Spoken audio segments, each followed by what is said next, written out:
दोस्तों नमस्कार।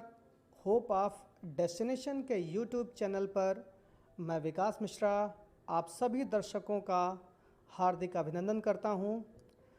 दोस्तों, जैसे कि हम लोग पिछले कई दिनों से कुछ ऐसे लोगों का साक्षात्कार आपके सामने लेकर आ रहे हैं जिन्होंने दृष्टिबाधित होने के बाद समाज में एक मुकाम हासिल किया और अपने आप को स्थापित किया, लेकिन उस मुकाम के पीछे बहुत सारे संघर्ष शामिल थे और उन सभी संघर्षों के बाद उन्होंने उस मुकाम को हासिल कर पाया। आज उसी कड़ी में हमारे साथ झारखंड के एक छोटे से शहर की एक महिला उपस्थित हैं जो कि एक मध्यम वर्ग परिवार से ताल्लुक़ रखती हैं और एक बीमारी की वजह से जिनकी विज़न, जिनकी दृष्टि जाती रही, परंतु उन्होंने हार नहीं मानी और संघर्ष करते हुए आगे बढ़ीं। एक वक्त वो आया जब वो IBPS बैंक पीओ का एग्ज़ाम उन्होंने परीक्षा क्लियर की और वर्तमान में वो देहरादून में बैंक ऑफ बड़ौदा में असिस्टेंट बैंक मैनेजर के पद पर कार्यरत हैं। जैसे कि हमेशा से हम अपने सेगमेंट का नाम देते रहे हैं, संघर्षों की कहानी जो व्यक्ति है उसकी जुबानी। तो आज की संघर्षों की कहानी अंबरी की जुबानी। अंबरी परवीन जी, आपका बहुत बहुत स्वागत है हमारे YouTube चैनल पर। हेलो। हाँ, नमस्ते सर। नमस्ते अंबरी जी। हाँ जी सर, मैं अंबरी। सबसे पहले आपको धन्यवाद करना चाहूँगी कि आपने मुझे मौका दिया यहाँ पर आप लोगों से बातें करने का, अपनी लाइफ का एक्सपीरियंस शेयर करने का, जिसमें जितने भी दृष्टिबाधित लोग हैं वो मोटिवेट होंगे। इसके अलावा जो वैसी महिलाएं हैं जो घर में कुछ परेशानी की वजह से घर में है, वो भी काफ़ी प्रेरित होंगी। बिल्कुल अंबरी जी। सबसे पहला प्रश्न मेरा आपसे कि अंबरी जी, किस वजह से आपका विज़न लॉस हुआ, किस वजह से आपकी दृष्टि क्षति हुई, थोड़ा सा हमारे दर्शकों को बताइए प्लीज़। सर, मुझे बाय बर्थ प्रॉब्लम तो थी नहीं, मैं रिसेंटली ब्लाइंड हूँ जी। मुझे प्रॉब्लम तो आफ्टर 13-14 ईयर्स, जब मैं 9th क्लास में थी स्कूल के टाइम में, मुझे दिखना काफ़ी कम होने लग गया। तो नॉर्मली मेरे पेरेंट्स को लगा कि चलो मतलब आजकल आई साइट तो वीक हो ही रही है, आजकल जाता है सबको मतलब चश्मा वगैरह लग ही जाता है, पढ़ाई करती है तो विजन कम हो रहा होगा, चश्मा वगैरह लगेगा, डॉक्टर को दिखाएंगे ठीक हो जाएगा। तो फिर उन्होंने ट्रीटमेंट वगैरह कराया, काफ़ी जगह लोकल में डॉक्टर्स वगैरह को दिखाया, लेकिन मतलब वो प्रॉब्लम बढ़ती ही जा रहा था। मैंने 9th क्लास में काफ़ी पेपर्स वगैरह छोड़े, लेकिन लास्ट में फाइनल एग्ज़ाम दिया। फिर 10th में जाते जाते इतना हिम्मत नहीं हुआ कि मैं 10th एग्ज़ाम दे पाऊँ, विज़न इतनी कम होती चलेगी। बट मैंने लास्ट में भी फाइनल एग्ज़ाम दिया कि नहीं, मेरे को साल नहीं बर्बाद करना है, मैं बोर्ड का एग्ज़ाम दूंगी। बट तब तक विज़न काफ़ी लॉस हो चुका था, पर फिर भी मैंने वैसे ही मैं बोर्ड का एग्ज़ाम दिया, बहुत ही परेशानी थी। उसके बाद जब वहाँ पर मैं हज़ारीबाग से बिलोंग करती हूँ, झारखंड का एक छोटा सा सिटी है हज़ारीबाग। वहाँ डॉक्टर्स उतने अच्छे हैं नहीं, जिसका झारखंड का कैपिटल है रांची। रांची में भी मेरे पेरेंट्स ने दिखाया, जहाँ तक हो पाया वहाँ तक उन्होंने ट्रीटमेंट किया। सब लोग अलग अलग तरह की बातें करते थे, सारे डॉक्टर्स। कोई बोलते थे कॉर्निया प्रॉब्लम है, कोई बोलते थे ग्लूकोमा हो रखा है। ट्रीटमेंट चलते गया, बट इसी तरह रहा, विजन जाती रही। इसके बाद मैंने जब 10th कंप्लीट की तो 4 ईयर्स तक मेरी पढ़ाई चली नहीं। मैंने पढ़ाई को ड्रॉप कर दिया कि मुझे अच्छे से पढ़ना है, अभी इतनी कम विजन में मैं क्या पढ़ूंगी, मैं ना कॉमर्स ले पाऊंगी ना साइंस ले पाऊंगी। Oh my God. बस फिर उसके बाद जब विजन काफ़ी लॉस होता गया, मेरे साथ वाले जितने मेरे फ्रेंड्स थे सब वो आगे बढ़ते गए, तो उन्हें लगा कि नहीं, मेरी फ्रेंड बैठी है, इसके लिए कुछ करना चाहिए। मेरे घर में फाइनेंशियल प्रॉब्लम इतनी थी कि हमें बाहर जाके नहीं दिखा सकते थे। जैसे दिल्ली में अगर एम्स में दिखाना चाहे या शंकर नेत्रालय चेन्नई में ट्रीटमेंट करवाना चाहे तो हम लोग नहीं करवा सकते थे, क्योंकि हमारी मतलब फाइनेंशियल कंडीशन उतनी सही नहीं थी।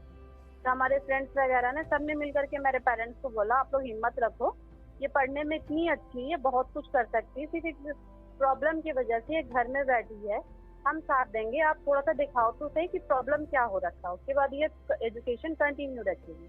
तो हमने जब शंकर नेत्रालय में दिखाया, वहाँ पर ट्रीटमेंट कराई अच्छे से, तो वहाँ पर डॉक्टर ने बोला कि आप आई ब्लड की जो आई नर्व है वो ड्राई हो गई है, दोनों आईज की, राइट में कुछ ज़्यादा ही है, जिसमें मेरे राइट आई विजन बहुत ही कम है, लेफ्ट में थोड़ा बहुत है, तो जिसके कारण आप देख नहीं पाओगे और विजन डे टू डे कम होती जाएगी। विजन लॉस होने का भी डर है, आप स्ट्रेस बिल्कुल मत लीजिएगा। और ये इसका कभी ट्रीटमेंट नहीं हो सकता, बस आप इसका बस एक ही ट्रीटमेंट है, आप स्ट्रेस मत लो, आप जी एजुकेशन वगैरह ड्रॉप कर दो और घर में बैठो और खाने पीने पर थोड़ा ध्यान दो, तो आपकी विजन ठीक ठाक रहेगी। मेरे को तो जी पढ़ाई का इतना ज़्यादा शौक था कि घर में आने के बाद मैंने तुरंत ही 12th का एग्ज़ाम दिया कि नहीं मेरे को करना है, मुझे आगे बढ़ना है, विजन कल की जाती है आज ही चल जाए, लेकिन मैं अपने पैर पर खड़े हो जाऊँ। मैं घर में बैठ के नहीं रहना चाहती, भले मैं 10 साल तक विजन बचा के घर में बैठे रहूं, 1 साल में विजन गंवा के मैं कुछ करके दिखाऊं, वो ज्यादा बेटर है। जी फिर मैंने कॉलेज में एडमिशन कराया, हालांकि कुछ नहीं पता था कि कोई ब्लाइंड पर्सन कैसे पढ़ाई करता है, क्या करता है, बस मैंने करा लिया कि नहीं मेरे को पढ़ना है, कुछ करना है। दैट टाइम मेरी विजन थोड़ी बहुत तो ठीक थी कि मैं मैग्नीफायर लेंस से थोड़ा बहुत नजदीक से कर लेती थी, बट उस टाइम भी उतनी विजन होने के बाद भी मेरे को मेरे सिटी में मेरे कॉलेज में काफ़ी प्रॉब्लम आई एग्जाम्स वगैरह देने में, सब कुछ करने में। मेरे को नहीं पता था कि एक डिसेबल बंदा विजुअली इम्पेयर्ड मतलब एग्जाम देता है तो उसे एक्स्ट्रा टाइम मिलते हैं, वो स्क्राइब ले जाता है, उसकी हेल्थ में को कुछ नॉलेज नहीं। जी फिर उसके बाद शंकर अमृत नेत्रालय में ही अमृत जी, एक चीज़ मैं आपसे पूछना चाहूँगा बीच में, सॉरी मैं आपको इंटरप्ट कर रहा हूँ। जी सर। जब आप पढ़ाई कर रही थी तो आपके कुछ सपने रहे होंगे कि मुझे ये करना है, ये बनना है, तो आपके क्या यस, सपने थे? मेरे सपने थे सर कि या तो मैं बैंकिंग सेक्टर में जाऊंगी, मुझे जी मेरे कॉलोनी में वहाँ एक बैंक ऑफ बड़ौदा है, तो मेरे को देख करके वहाँ मैं मतलब बचपन से, जब मैं बचपन में वहाँ बैंक के अंदर जाती थी, मतलब वो वहाँ पे जो लेडी स्टाफ होती थी, ऑफिसर्स होती थी, मेरे को देख के लगता था हाँ मैं बैंक में जॉब करूंगी। जी उसके बाद जब मैं पढ़ाई में आगे बढ़ते चली गई, 9th-10th में मेरा मतलब मार्क्स काफ़ी अच्छे आते थे, मेरे को नॉलेज भी काफ़ी अच्छी थी, मैंने कभी ट्यूशन वगैरह नहीं लिया, कुछ नहीं लिया। फिर भी इतनी प्रॉब्लम के बाद मेरे मैथ्स में भी अच्छे मार्क्स, साइंस में भी अच्छे मार्क्स, तो मेरे को लगता था कि मैं सिविल की भी तैयारी करूंगी, अगर कुछ नहीं हुआ तो मैं बैंक में जाऊंगी, मतलब मुझे दोनों साथ में ही करना है और मुझे अपने पैरों पर खड़ा होना है, कुछ बन के दिखाना है। बिल्कुल अमृत जी। अमृत जी, जिस टाइम आप दृष्टि बाधित हुई तो होता क्या है कि समाज किसी भी महिला को दृष्टिबाधित होते हुए देखता है तो उसका नकारात्मक दृष्टिकोण, अभी तक मैंने जितने भी इंटरव्यू लिए उन सभी में समाज का नकारात्मक दृष्टिकोण दिखा। आपके केस में आपके आसपास में जो लोग रह रहे थे उनका रिएक्शन आपके प्रति क्या था?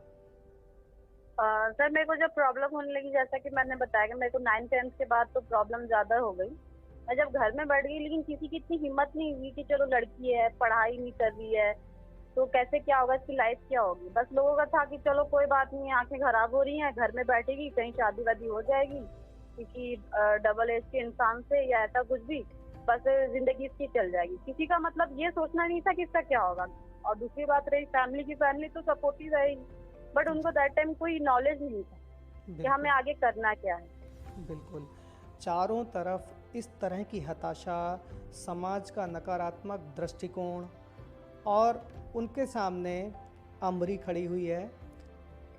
अम्बरी के दिमाग में ये कैसे आया कि वो अपना पुनर्वास करने की सोचे, मतलब पुनर्वास के लिए प्रतिबद्ध हो, अर्थात पढ़ाई करे और आगे बढ़े, और कैसे आपका आगे का सफ़र तय हुआ? सर जैसे कि मैंने बताया कि मेरा जब सभी के सपोर्ट से मैंने शंकर नेत्रालय में जाके ट्रीटमेंट हुआ, उन्होंने जब बताया था कि आपकी विजन अब कभी वापस नहीं आ सकती, ये लाइलाज बीमारी, तो मैं कभी रोने लग गई कि मेरी लाइफ स्पॉइल हो गई। मुझे बहुत सपने थे, मुझे सिविल एग्जाम निकालना था, अपने पैरों पर खड़ा होना था, मुझे कुछ अलग सा करके दिखाना था कि पूरी दुनिया कहे कि हाँ ये अम्बरी है। अब मुझे बहुत सारे लोगों के लिए ऐसा काम करना था कि चलो अपने लिए सब जीते, लेकिन औरों के लिए मुझे जीना था। अब मेरी लाइफ खराब हो गई, अब मुझे लगता था आँख है तो सब कुछ है, और जब यही नहीं तो मैं क्या कर सकूंगी। तो मेरी जो डॉक्टर थी उन्होंने काफी समझाया कि नहीं ऐसी बात नहीं है, ब्लाइंड पर्सन आईएएस ऑफिसर तक बन रहे हैं, हर सेक्टर में जॉब कर रहे हैं, तो हमारे घर में ऐसा था कि लड़कियों को ज़्यादा बाहर नहीं निकलना, और मैं भी खुद भी दैट टाइम मतलब इतना कॉन्फिडेंस नहीं थी कि मैं कहीं भी जा करके कुछ भी कर पाऊँ। तो हम बोले कि अगर रियली में मैडम ऐसा कुछ है, तो आप मेरे झारखंड के नियर बाई ही कुछ एनजीओ वगैरह का नंबर दीजिए जिससे मैं हेल्प ले पाऊँ और मैं एजुकेशन कंटिन्यू कर पाऊँ। तो उन्होंने मेरे घर के, जैसे मेरे झारखंड में एक जमशेदपुर सिटी पड़ती है, घर के आसपास छत्तीसगढ़, उड़ीसा, यहाँ के आसपास का जो ब्लाइंड एनजीओज वगैरह है, वहाँ के उन्होंने कॉन्टैक्ट नंबर दिया मेरे को।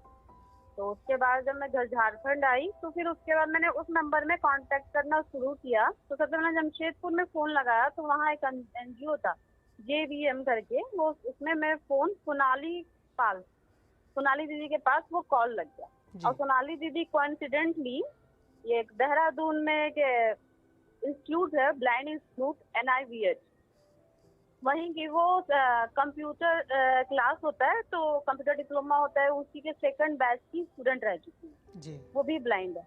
उनसे हम्म। मेरा कांटेक्ट हुआ, उन्होंने काफ़ी हेल्प किया, मेरे को समझाया, मेरे को बताया कि ब्लाइंड पढ़ सकते हैं, सब कुछ कर सकते हैं। और दैट मैं ग्रेजुएशन फर्स्ट ईयर में जा चुकी थी, बहुत ही प्रॉब्लम फेस करने के बाद। मतलब जब मेरे को नॉलेज नहीं थी, फिर भी मैं दिन रात करके एक करके पढ़ती थी, अपनी सिस्टर से पढ़वा के कैसे करके। जब मुझे रास्ता दिखा कि हम कर सकते हैं, लोग जॉब में लग रहे हैं, कंप्यूटर सीख रहे हैं, सब कुछ सीख रहे हैं, लोगों को कंप्यूटर सीखते देखते थे, मुझे लगता था कि मैं कुछ नहीं कर सकती। जब उन्होंने रास्ता देखा है, तो कहते हैं ना कि डूबते को तिनका का सहारा, जी। वो सहारा ही मेरे लिए बहुत कुछ था। फिर उन्होंने NIVH का कांटेक्ट नंबर वगैरह दिया, फिर मैंने वहाँ से कांटेक्ट किया। मैं और मेरी मम्मी NIVH आई, हमने सब कुछ देखा। फिर NIVH से मेरा जो मतलब कहते हैं जिंदगी की शुरुआत, असली जिंदगी मेरी NIVH में ही शुरुआत हुई। मतलब जीना सीखा मैंने NIVH से, उत्तराखंड देहरादून में ये इंस्टीट्यूट। और एडजस्टमेंट में ट्रेनिंग कराया मैंने। हमारे जो गुरु थे, फर्स्ट गुरु विकास मिश्रा सर, देवीलाल सर, उन्होंने हमें जीना सिखाया, जो आज के टाइम हम सबके सामने इतनी खुशी से, इतनी कॉन्फिडेंटली बोल पा रहे हैं, ये NIVH की ही देन। जी। अमरी जी, आपने बिल्कुल सही कहा। एडजस्टमेंट, मैंने जितने भी इंटरव्यू लिए उन सभी इंटरव्यू में, लगभग सभी इंटरव्यू में एडजस्टमेंट जो समायोजन कोर्स है, उस कोर्स से बहुत सारे लोग ऐसे मिले जो कि सक्सेस हुए और एक मिसाल कायम करी। तो अमरी, आप भी उसमें से एक हैं और धन्यवाद, आपने मेरा भी नाम इसमें लिया, आपका बहुत बहुत धन्यवाद। अमरी जी, इसके बाद का सफ़र कैसे रहा आपका? बैंक पीओ तक का जो सफ़र आपका था, जो आज असिस्टेंट मैनेजर रही, वो सफ़र थोड़ा सा संक्षिप्त में बताने का प्रयास करिए। यस सर, वो थोड़ा सा स्ट्रगलफुल रहा। मैं थोड़ा समरी में बता दूंगी। मैंने जब एडजस्टमेंट किया, क्योंकि यही एक प्लेटफॉर्म था NIVH में मैं यहाँ आके कुछ कर सकती, क्योंकि जब उस टाइम, अभी तो झारखंड में काफ़ी अवेयरनेस वहाँ भी आ चुकी है, लेकिन ये बात है 2012-13 की, उस समय उतना अवेयरनेस नहीं था। मेरे को खुद भी पता नहीं था मैं वहाँ कैसे क्या कर पाऊँ। लेकिन यहाँ NIVH देहरादून में मुझे काफ़ी सपोर्ट मिल रहा था, तो मुझे लगता था मैं कुछ कर सकती हूँ। तो मैंने यहाँ पर एक कंप्यूटर ट्रेनिंग होती है, कोपा बोलते हैं, मैंने वो किया। JMMT कोर्स होता है, फिजियोथेरेपी जैसे मैनुअल थेरेपी, मैंने वो ट्रेनिंग करी। उसी बीच मैंने गवर्नमेंट जॉब की तैयारी भी करी, जिसमें मैं कोचिंग वगैरह भी जाती थी, मैं सेल्फ स्टडी भी किया, काफ़ी एग्ज़ाम्स दिए मैंने, लगभग 22 एग्ज़ाम्स दिए। और मेरा एक इंटरव्यू में जाकर भी मैं फेल्ड हुई। उसके बाद मेरा सेकंड इंटरव्यू में जाकर मेरा bank of Baroda assistant manager में सिलेक्शन हुआ। जी। तो अमरी और जी, बस हाँ, ये सफ़र आपका रहा और उसके बाद सुना है कि आपको NIVH से आपको अवार्ड भी दिया गया। थोड़ा उसके बारे में भी हमारे दर्शकों को बताएं, जिससे कि पता चलेगा कि आप एक अवार्डी भी हैं। जैसे मेरे को NIVH से 2018 3 दिसंबर को जो इंटरनेशनल हैंडीकैप डे होता है, उस दिन मेरे को अवार्ड के लिए नॉमिनेट किया गया था। मुझे एक्सीलेंस अवार्ड मिला, लाइफ अचीवमेंट अवार्ड, जिसके लिए मैं NIVH का थैंकफुल रहूँगी पूरी लाइफ, जिन्होंने मुझे इस योग्य समझा कि मुझे अवार्ड मिले। बस मैंने तो अपने कर्म किए सर, कि मुझे खुद के लिए और लोगों की प्रेरणा बनने के लिए कुछ करना है, इस समाज के लिए कुछ करना है, चाहे वो कहीं भी, किसी भी क्षेत्र में, किसी भी जगह, कोई भी लड़की हो, कोई भी डिसेबल पर्सन हो या ना भी हो, वो प्रेरित हो कि हाँ, एक छोटे शहर से, स्पेशली मुस्लिम फैमिली से बिलोंग करने वाली मिडिल क्लास की लड़की आगे बढ़ के अकेले, बिना कुछ सपोर्ट का, बिना किसी सहारा का, वो सब कुछ कर सकती हूँ। ऐसा नहीं मेरे फैमिली में का सपोर्ट नहीं था, लेकिन मैंने उन्हें भी ज्यादा परेशान नहीं कि नहीं मैं कर सकती हूँ, सब कुछ हो जाएगा। और आपके मन में अगर सब कुछ अच्छा है तो सब कुछ अच्छा होता है। बिल्कुल अमृत जी। अमृत जी, अगला सवाल आपसे। सुना है कि आप खुद दृष्टिबाधित हैं, तो दृष्टिबाधितों के दर्द को भली भांति समझती हैं। तो सुना है कि आप दृष्टिबाधितों के लिए समय समय पर उनकी सहायता करती रहती हैं, कि ऐसे कोई भी दृष्टिबाधित जिन्हें आर्थिक मदद चाहिए या कोई भी हेल्प चाहिए, आप उसके लिए प्रॉपर उनकी हेल्प करती हैं। क्या ये सच है? सर मैं हेल्प नहीं करती हूँ, ये मेरी खुशी है, क्योंकि मैंने खुद उस चीज को सफर किया है और कर ली। क्योंकि जो दृष्टि बाधित होते हैं उन्हें हर कदम कदम पर बहुत ही कठिनाइयों का सामना करना पड़ता है। जो बिल्कुल हम ही समझ सकते हैं वो नॉर्मल साइडेड पर्सन नहीं समझ सकते। सिर्फ बिल्कुल वो हेल्प कर सकते हैं, सिंपैथी दिखा सकते हैं। बिल्कुल अमरीश लेकिन जी, जो हम मैं बिल्कुल इसमें आप तारीफ के योग्य हैं। जो जो आप कर्म कर रही हैं उसको एक सहयोग का नाम दे रही हैं। ये बहुत अच्छी बात है कि आपने इसे सहयोग का नाम दिया, ना कि सहायता का नाम दिया। अगला प्रश्न आपसे है अमरीश जी।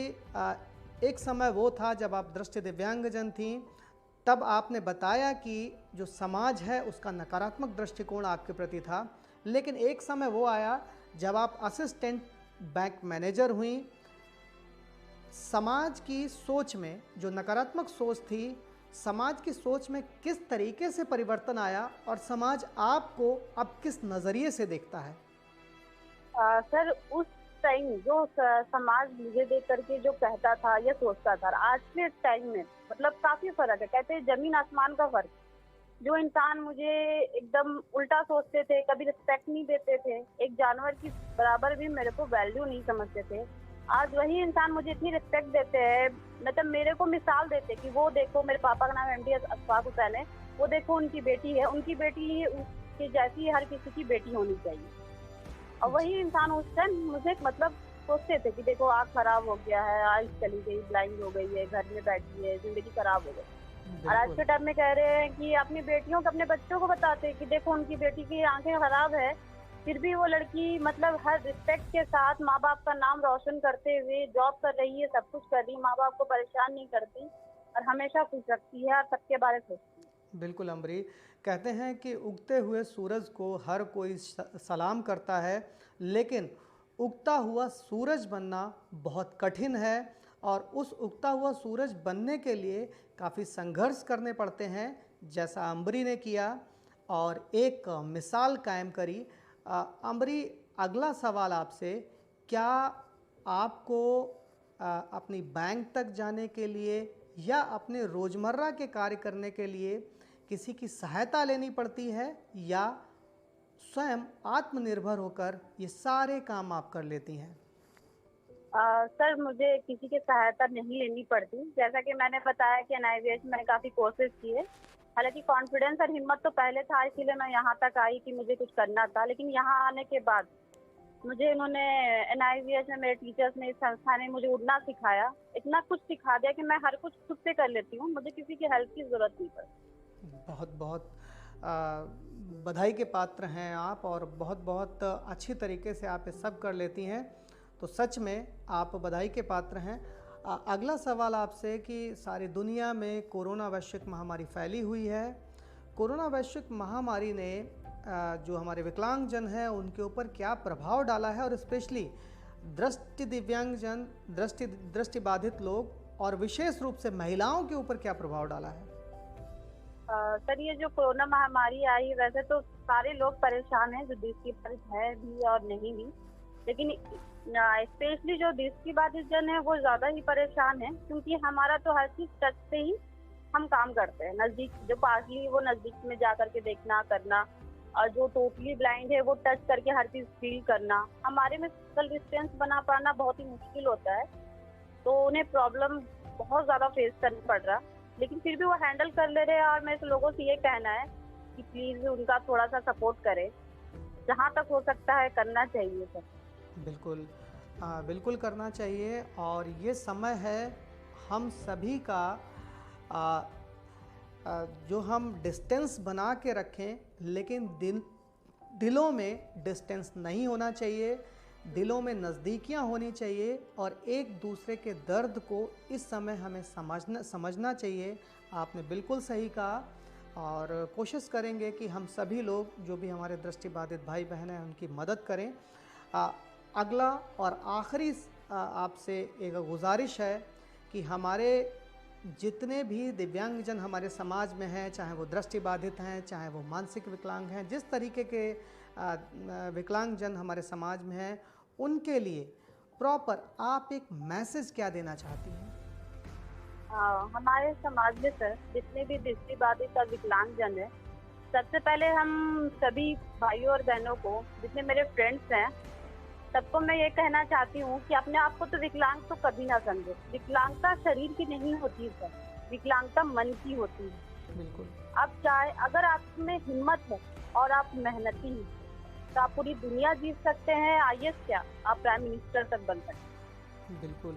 अब कभी मन में ये मत सोचो कि हाँ विकलांग है, हमें प्रॉब्लम है, हम कुछ नहीं कर सकते। विकलांग वो है जो ये सोच के बैठ जाते हैं कि हमें बस दूसरे पर डिपेंड रहना है। बस आप मेहनत करो और हिम्मत से काम लो, पूरी दुनिया आपको कहते हैं ना सर सैल्यूट मारेगी, वही हो जाता है फिलहाल। बिल्कुल अम्बरी। अम्बरी की बात में मैं एक और चीज़ जोड़ना चाहूँगा।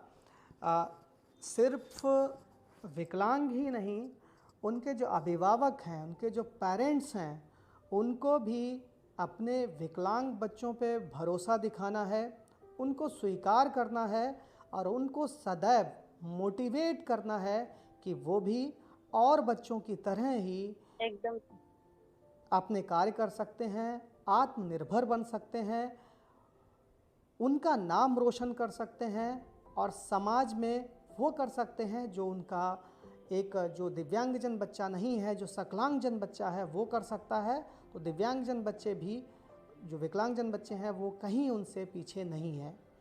तो अम्बरी, आपने जो मैसेज दिया, आपने जो अपने संघर्ष की कहानी बताई, वो काबिल तारीफ़ है और होप ऑफ डेस्टिनेशन फैमिली आपके उन संघर्षों के साथ आपको सलाम करती है और आपको भरोसा दिलाती है कि हम सभी आपके साथ हैं। आपका जो आप अभी असिस्टेंट बैंक मैनेजर हैं, आपका सपना मुझे लगता आगे और कुछ करने का होगा। ईश्वर से यही प्रार्थना करते हैं कि आप उस सपने को साकार कर सकें और सफलता की उस ऊंचाई तक पहुँचें जहां पर देखकर हमें भी फ़क्र हो कि अम्बरी आज उस मुकाम पे पहुंची है जहां पे हर किसी को पहुंचना संभव नहीं। तो हम सभी आपके साथ हैं और इसी के साथ हम सभी अपने दर्शकों को ये बताना चाहेंगे कि कोशिश करें कि हम अपने आसपास जब भी किसी विकलांगजन को देखें तो उस विकलांगजन को सपोर्ट करें और उसे आगे बढ़ाने की कोशिश करें। वो ज़रूर सफल होगा। इसी के साथ अम्बरी, आपको होप ऑफ डेस्टिनेशन फैमिली बहुत बहुत धन्यवाद देती है कि आप हमारे यूट्यूब चैनल पर आए और आपने इतना समय दिया। और साथ में सभी दर्शकों को एक बार फिर से धन्यवाद। नमस्कार। Thank you.